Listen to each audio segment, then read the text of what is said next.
What's up, Everyday Blades? Man, we got a sleeper right here. So, this is, of course, a Hinderer knife, the Firetac. I've just not felt Hinderer. I've had two Hinderers. I don't even remember what they were, but they didn't do it for me, man. I didn't feel, they were great knives, well built, killer knives. They just weren't for me. I turned them, flipped them immediately. It just wasn't my deal. This is a whole different story. And when I purchased this, I was apprehensive. I was like, man, I've already bought two of their knives. This is completely different than the other knives. I think it was an XM18 and something else I bought. They were similar knives, flippers, and kind of their traditional look. But this is different. This is more of a standard EDC knife. And man, I gotta tell you, I like this knife. I don't even like the color of this knife, and I like this knife. I like this color. The anodizing on the titanium is beautiful, but man, drab green is not my jam. Not my jam. The action on this thing is stupid. This knife just feels like quality. And I haven't had a thumb disc knife in a long time. Man, that is nice. The deployment is swift, firm. I like it. 20 CV, made in the USA, of course. Large hardware all the way around. Some people complain about a $425 knife having G10 scales. On this kind of knife, I actually prefer G10. I'm good with that. That doesn't bother me. I don't feel like I'm getting slighted at all. It has a solid titanium liner. I mean, I don't feel like I'm losing anything. I like that aggressive jimping on the back. This is a tri-way pivot system. So if you don't like the way the action works, you can change it. They send the bearings, washer, phosphorus bronze washers, and nylon washers. So you can tune this knife to get it exactly like you want it. It came with washers in it. I have no reason to change it because it's just perfect. I mean, the action is butter. A few things I would do differently. Alright, first thing, I would offer more colors than the blue and the green, and I think orange is all they offer. Maybe one or two others, but I'm not a fan of the green, and the blue is a little bright for me. I wish I could. They might offer a black, I just didn't find one. I didn't see it. I would also have, of course, the lock bar stabilizer. I mean, not the lock bar stabilizer, lock bar stabilizer. Over travel stop, which is completely unnecessary. This is where it starts to get in where I don't get this. One, it's 2022, and we got like deck screws in this thing. Phillips head deck screws. Look how far them things stick out. First of all, who's going to carry tip down anyway? This shouldn't even be here.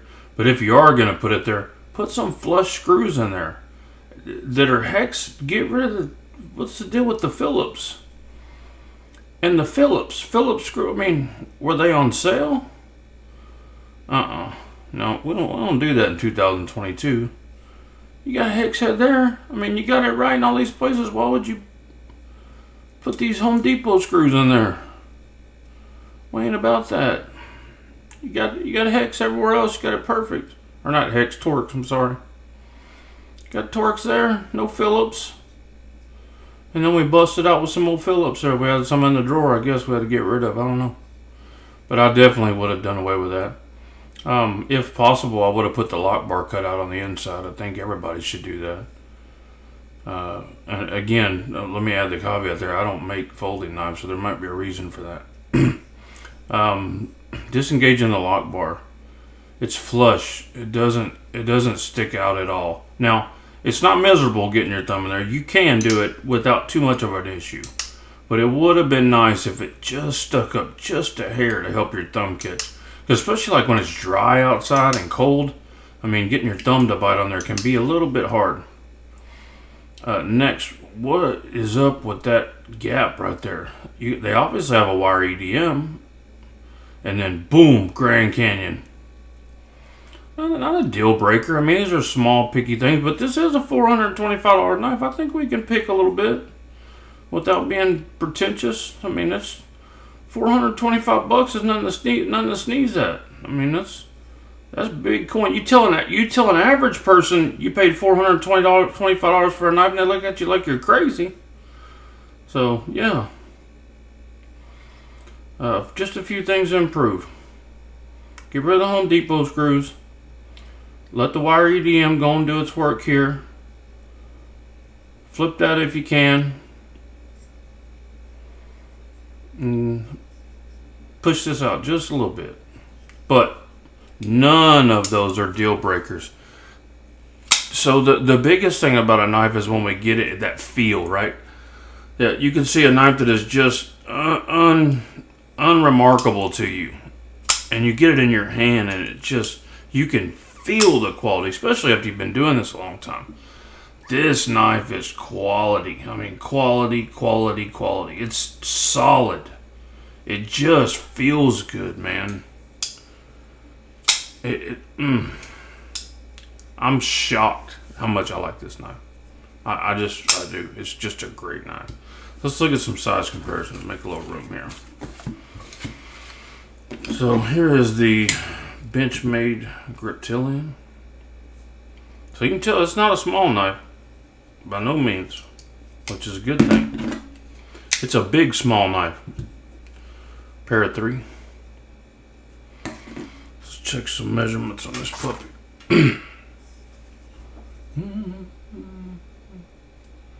3 3/4 inch blade. And 4 3/4 handle scales. Let's check the weight.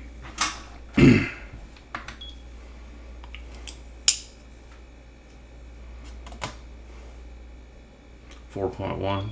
Bring it. That's good all day long. I'll take it. Listen to this knife when it closes. Just even sounds like quality. I like it. I'll take it. 1, please. This one's gonna stay with me. I'm all over it. I'm all about it. Alright guys, thanks for watching. This has been the Hinderer Firetac.